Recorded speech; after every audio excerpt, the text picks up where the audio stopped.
여러분은 최대로 많이 하는 고민이 뭐예요? 저는 매번 돌아오는 끼니예요. 퇴근하기 전부터 뭐 먹지? 뭘 하지? 배달앱도 보고 퇴근길에 테이크아웃 식당 리스트도 떠올려보고 반찬 가게도 매번 돌아오다 보니 그것도 신통치가 않더라고요. 저녁 후 아침은 또 뭘 하지? 계속 반복되는 일상. 주말엔 특히 돌아서면 바로 밥 시간. 여러분도 그럴 때 있지 않으세요?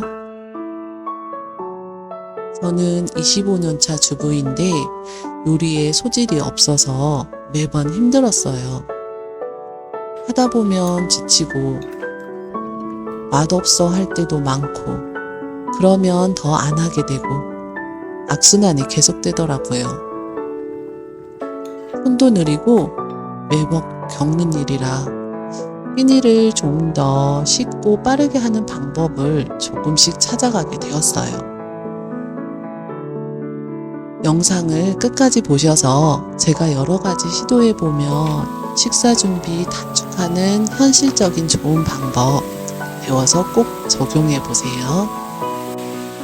오늘은 가장 중요한 소분, 요리를 하기 위해선 재료가 필요하죠.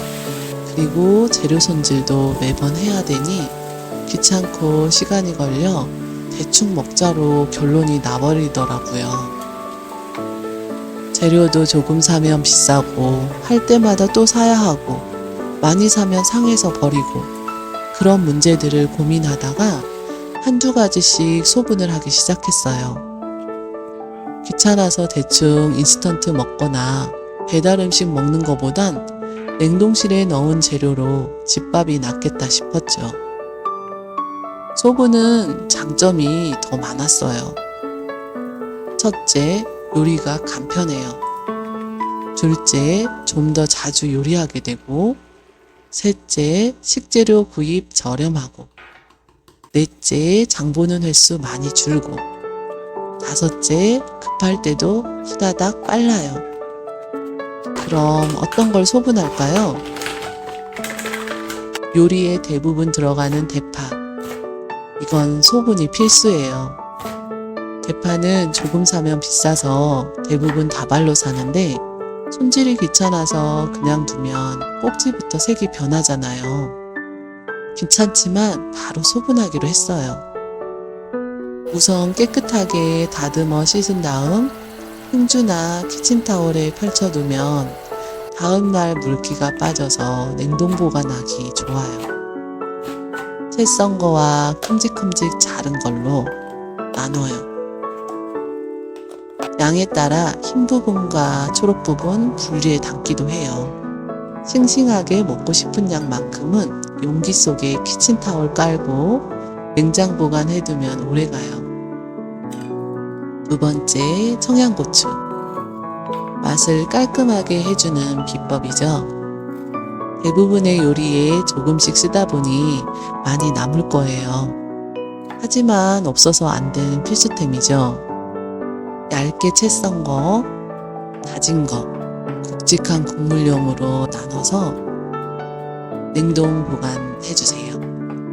세 번째, 당근. 자주 사용하는 식재료로 특히 당근은 요리하고 남은 거 다져서 냉동 보관해두면 활용하기 편해요. 계란찜, 계란말이, 볶음밥, 짜장, 카레, 오므라이스 등등 소고기 국거리용 1회분씩 냉동 소분해 놓으면 필요할 때 활용도가 아주 높습니다. 돼지고기, 연어, 오징어, 문어라던가 어떤 식재료가 큰 게 생기면 그거를 1회분씩 소분해서 냉동 보관해두면 필요할 때 딱 하나씩 꺼내서 쓰기 아주 좋아요. 그래서 냉동실 공간도 통에 사용한 만큼 줄어들게 되어서 아주 일석삼조입니다. 그리고 또 하나 소개할게요. 버터. 버터는 그대로 사용하면 크기가 크다 보니까 그냥 패스할 때가 있지 않나요? 이렇게 작게 소분해서 냉동 보관을 하게 되면 꺼내기 손쉬워 활용이 편해요. 소분 용기는 어떤 걸 쓸까요? 냉장 소분은 가능하면 유리 용기를 쓰고 있고요. 냉동 소분은 많이 사용하다 보니까 배달 포장 음식 먹고 모아두었던 거 하나둘씩 재활용하니 규격도 맞고 아주 편리하고 좋더라고요. 그리고 뜨거운 거는 유리용기에 이용하고 있습니다. 이번 주말에 시간 내서 귀찮더라도 꼭 한번 소분 따라해보세요. 후회하지 않으실 거예요. 25년 동안 여러 가지를 해보면서 노하우가 쌓이긴 했겠지요.